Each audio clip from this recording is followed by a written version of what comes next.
The 2018 Atlanta Press Club Loudermilk Young Debate Series. Brought to you from the studios of Georgia Public Broadcasting. The Republican race for Lieutenant Governor.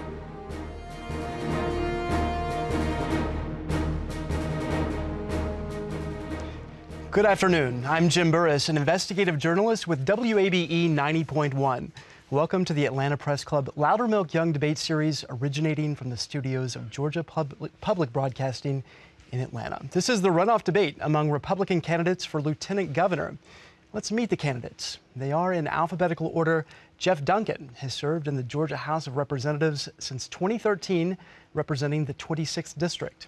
And David Schaefer has served Georgia's 48th District in the State Senate since 2002. And now let's meet our panelists. Tom Baxter is a reporter covering politics and the South for Supporter Report. And Jacqueline Schultz is a reporter with Fox 5 Atlanta. Well, now let's get started. For the rules on today's debate, please visit the Atlanta Press Club website. That's atlantapressclub.org. To start the debate, each candidate will be asked a question by both of the panelists. Jacqueline Schultz, you get the first question for David Schaefer. Mr. Schaefer, the hashtag for your opponent's campaign is Drain the Swamp. In an election where outsiders, quote, have gained a lot of ground and promise and even promote the fact that they're newer to politics, how would your long tenure in the legislature provide you a fresh take as Lieutenant Governor? Well, both Jeff Duncan and I served many years in the General Assembly. I'm proud of the record that I compiled in the 15 years that I served as a state senate. I've led on every issue that conservatives care about, which is why I've been endorsed by virtually every conservative organization and leader in the country, from the American Conservative Union to the National Rifle Association to Georgia Right to Life to Ted Cruz to Mike Huckabee and Newt Gingrich. And so I think that as you examine the records, as you examine the candidates and make your decision, you've got two candidates, both who have extensive years-long records under the Gold Dome. You need to see who's led on the issues that you care about. And Mr. Davis, I'll give you a chance to answer that question as well. Yeah, so, I mean, I think right now when we talk about 30 years in politics versus 5 years in the General Assembly, I think what I bring to this is a perspective. The outsider isn't just a tagline. It's actually the perspective I bring. I look through the lens of a father of 3 young boys in a public school system, a small business owner. It's one of the reasons why I'm running for Lieutenant Governor, because when I got down to the Capitol, I realized there's just institutional thinking. It's we the people are the solutions to these problems, not we the government. Thank you. And Tom Baxter, you may now ask a question to Jeff Duncan. Mr. Duncan, you said in an interview, made the remark that we continue to try to educate kids outside the Atlanta area as though they live inside the Atlanta area, and gone on to say that communities should be more involved in what they teach their kids. Be more specific about what you mean, and also let's turn that around. Does that mean that Atlanta schools could diverge from state education policy if they chose to do it?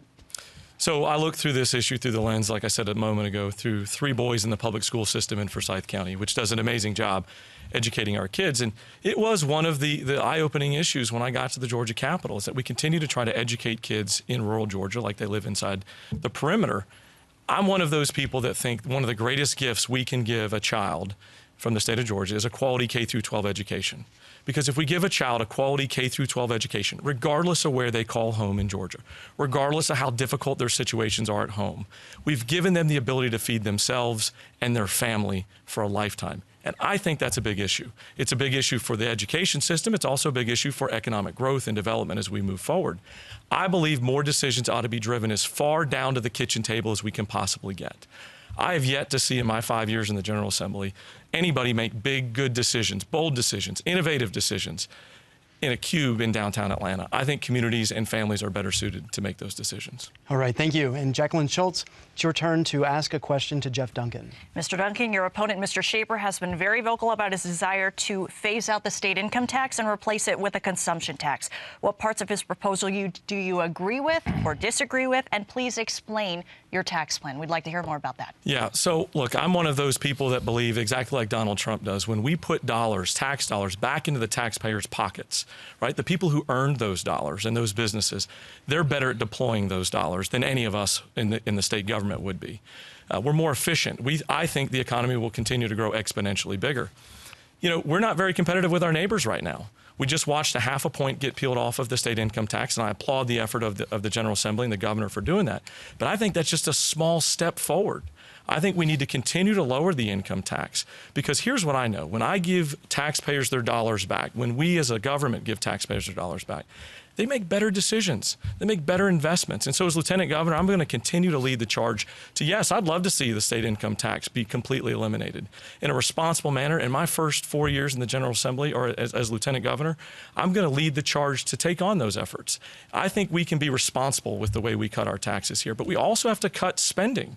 We can talk about tax cuts all we want, but we need to cut spending. All right, thank you. And Tom Baxter, you get the final question, and that's for David Schaefer. Mr. Schaefer, the recent Supreme Court decision on the water wars dispute among Georgia, Florida, and Alabama has been described as a punt. It doesn't really resolve anything, and it means this costly litigation can go on into the future. What should the state do to resolve this issue now that it's clear that the courts don't offer any speedy remedy? We have to increase supply. The Chattahoochee River is one of the smallest rivers in the country, and the entire metro Atlanta area depends on that riverbed for its water consumption. And so we have to increase supply. There really are only two options. One is to pump desalinated water from the Atlantic Ocean, which is not, in my opinion, feasible. The other is to pump water south from the Tennessee River. And that's what I've been advocating for at least 8 years. I think that we ought to assert our claim to the Tennessee River and make arrangements you could take the Tennessee Valley Authority has said that 2% that they could divert 2% of the water in the Tennessee River Valley to water uses in Georgia without disrupting the downstream uses, and I think that's the goal that we ought to attempt to achieve. All right, gentlemen, thank you. That concludes the first portion of this debate. The candidates will now ask a question to his opponent. Each candidate will have 30 seconds to ask that question, 60 seconds to respond, and 30 seconds for a rebuttal. By random selection, Jeff Duncan, you may ask the first question. Thank you. David, you seem to have a problem with the truth. One of your previous opponents has said that you are allergic to the truth. You've made a fortune off of being a career politician, and you've profited off of public service. Recently, you were even referenced in a lawsuit claiming that you were gifted over $94,000 in free stock for what was labeled personal reasons. That's wrong. David, you say these allegations are false, but you won't release your tax returns, like I have, to prove it. My question for you is this. Do you agree with me that Stacey Abrams should release her tax returns? Every one of those statements that you just made, Jeff, is false. And I would encourage those of you who are watching at home to go to www.deceptiveduncan.com and look for a point-by-point rebuttal with documentation of each of the allegations that he just made. I think that we as strong conservatives ought to be fighting against the radical left agenda and not bad-mouthing each other. And I've been disappointed by the entire tenor of your campaign, which I believe has been completely dishonest and has diverted attention from what I believe are the real issues that face Georgia. I want to talk about writing the Georgia zero-based budgeting law, sponsoring the constitutional amendment that capped the income tax, fighting for the largest income tax cut in Georgia history instead of this constant back and forth of criticizing other conservative Republicans. All right, and Mr. Duncan, you do have 30 seconds to respond if you care. Thank you for that. So, look, these aren't just fake allegations. This isn't fake news. I'm holding here an email from a corporate attorney from the $94,000 worth of free stock that was given. I'm also holding the stock subscription agreement that's been put in place where continually the CEO of the business was told to give you $250,000 worth of stock for nothing.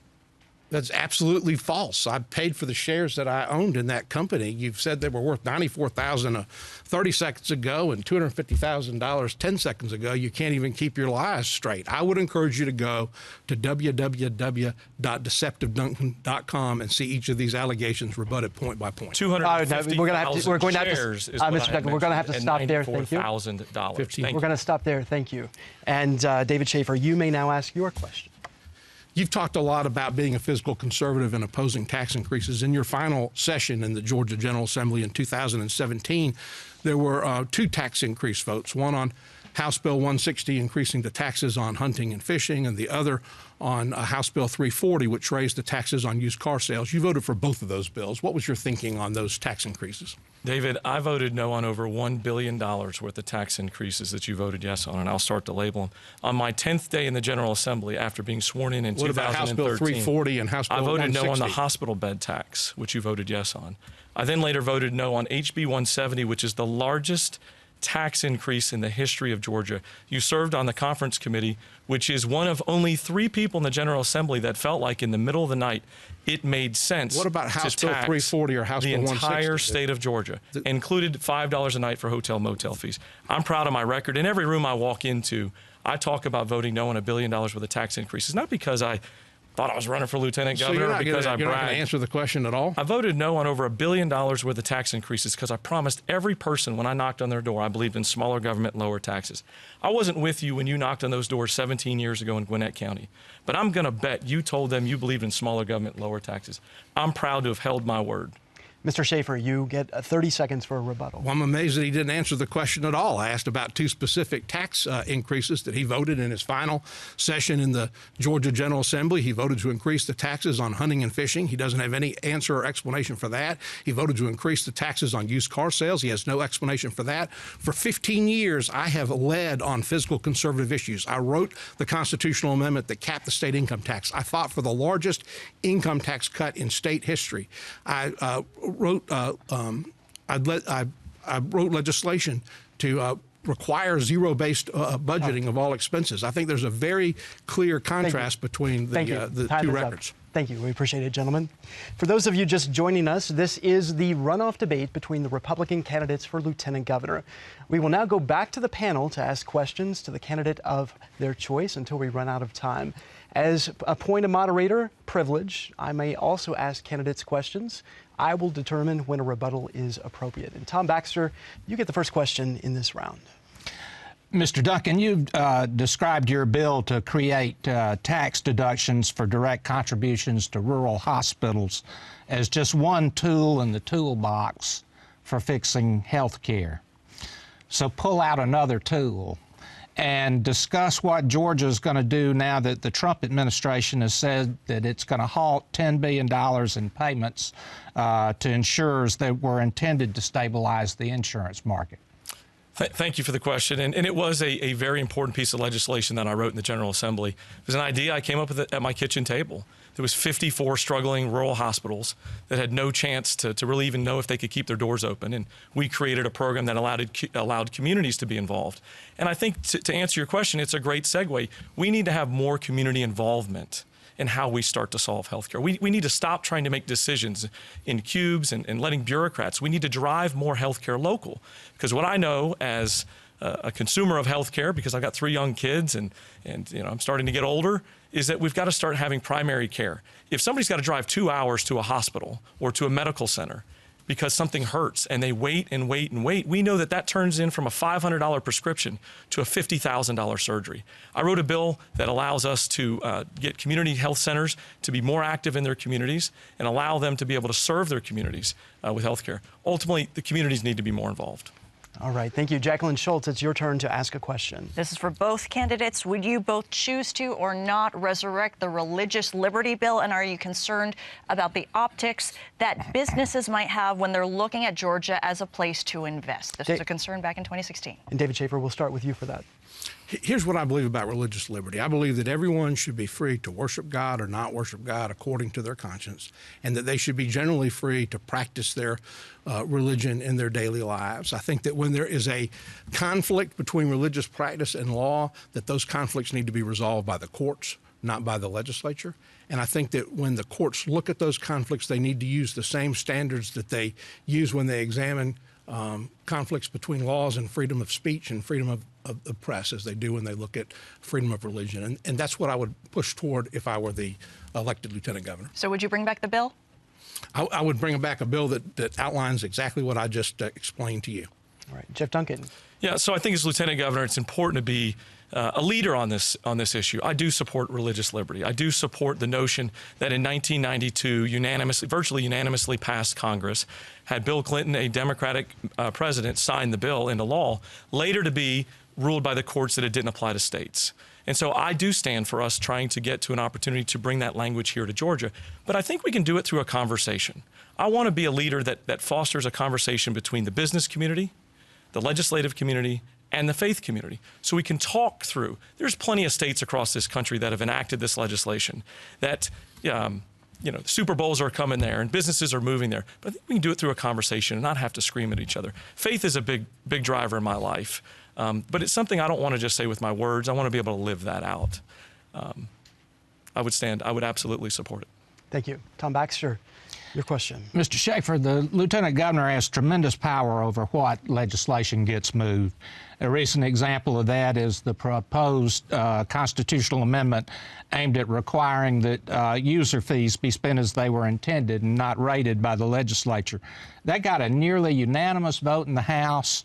It had strong support in the Senate, and because of the lieutenant governor, essentially, I think it's agreed, it didn't come to a vote. Would you allow that legislation to move forward? Absolutely. I've been a supporter of that for the entire 15 years that I've served in the state Senate, and I've voted for that legislation when we've had an opportunity to vote for it on the floor. It was brought as a constitutional amendment during this session of the General Assembly, but there's been earlier legislative efforts that were drawn as bills that required the money to be returned to the taxpayer if it was not spent the way it was intended. And I'm absolutely a supporter of that concept and of those measures. Jacqueline Schultz of Fox 5, your next question. This is for both candidates. Again, in the midst of a lot of economic growth in Georgia, there are still a lot of rural communities that are waiting for that kind of growth. Places like Stewart County have reported 38.4% of families in poverty. How are you going to propose to help bring more jobs and more growth to those rural places in Georgia? Mr. Duncan, we'll start with you. Yeah, I think once again, this is a misunderstanding at the Capitol. I think too many people in the legislature think that people live in rural Georgia because they have to. People live in rural Georgia because they want to. They want to raise their families and run their lives or run their businesses. And so I don't think there's enough subsidy checks that we can write. I mean, I continually hear programs and government, make it shinier, make it bigger. I want to help them help themselves. I created a program called BIG. I've talked about it everywhere I've gone across Georgia, built in Georgia. I want to create the largest, I want to be the economic engine for production in the Southeast, right in rural Georgia.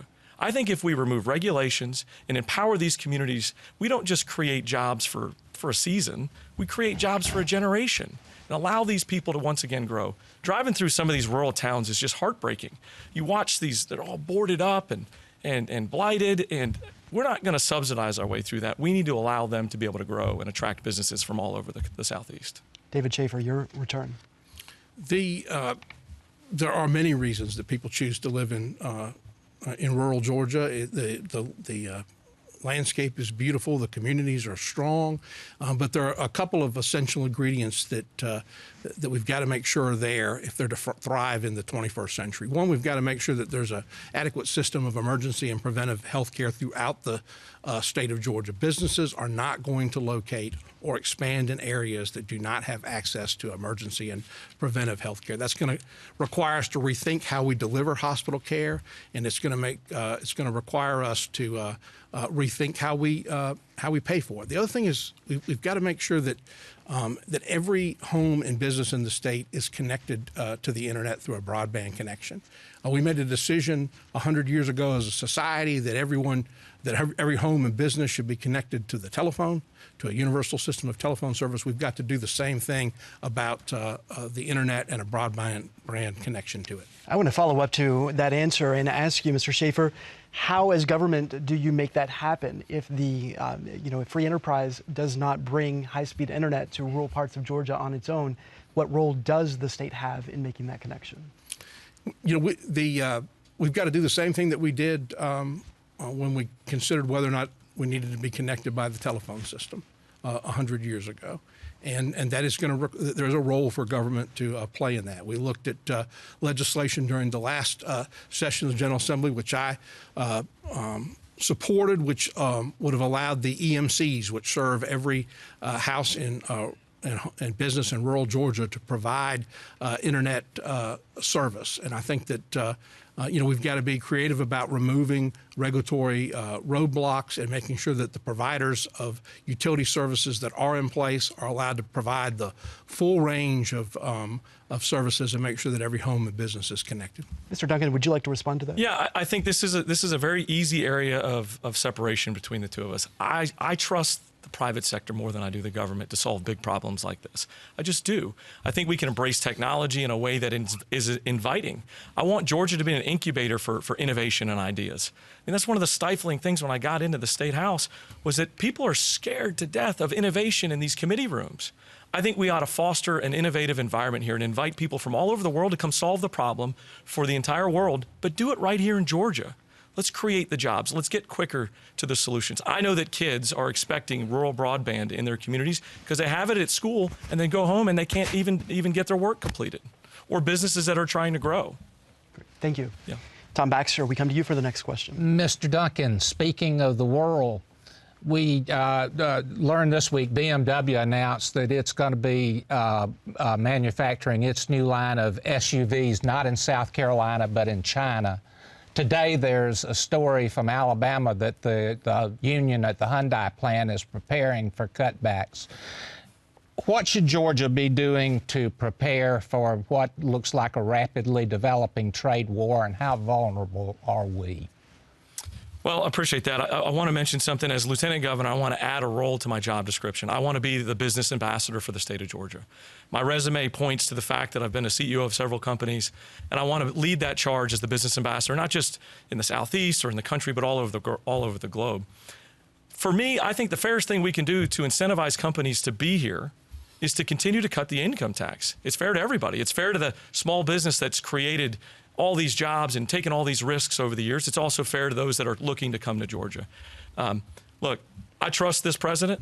I trust that he's got our best interest in mind. I know there's a lot of people in this country who didn't support him, but I was not one of those. I support him and I support his efforts, and I believe that we're going to be stronger with this approach, and I think Georgia's going to be in the forefront of economic growth as we move forward.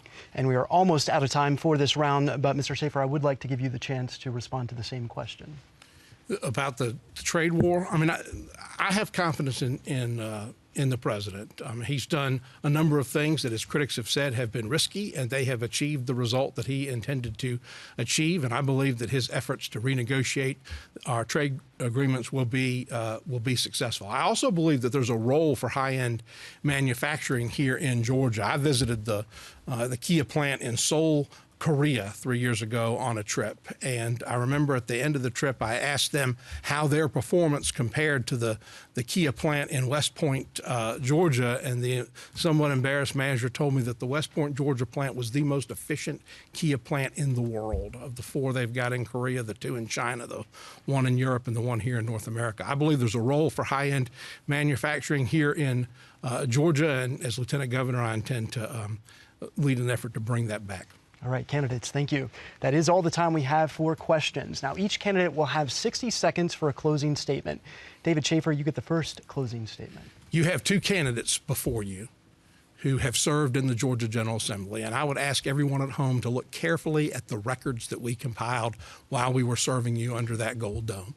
And I think if you look carefully at our records, you will see that I have led on every conservative issue that Georgians care about. I wrote the state zero-based budgeting law. I sponsored the constitutional amendment that capped the income tax. I fought for the first ever and the largest income tax cut in state history. And that's why I have been endorsed by virtually every conservative leader and organization in the country, from the American Conservative Union to the National Rifle Association, Georgia Right to Life, the Family Policy Alliance, Ted Cruz, Newt Gingrich, Mike Huckabee, virtually every conservative leader and organization in the country. And I'll tell you what I'm proud of. I've been endorsed by 280 current and former members of the Georgia General Assembly, men and women that have served with both of us, who know our work ethic, who know our character, who know our accomplishments, who know our leadership style, and who are supporting me and asking you to support me as well. I hope you'll give me your consideration on the 24th. All right, thank you. And Jeff Duncan, your closing statement. Yeah, 5 or 10 years ago, a guy like Jeff Duncan could have never successfully run for statewide office.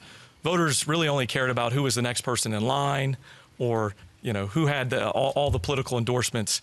But now voters don't care about that. They care about electing the right person for the job, and I'm proud to fit that bill. It's been an honor for myself and my wife and my 3 boys to campaign all over this state for the state of Georgia. It's not just an honor because of the election. It's an honor because this is about a movement for us.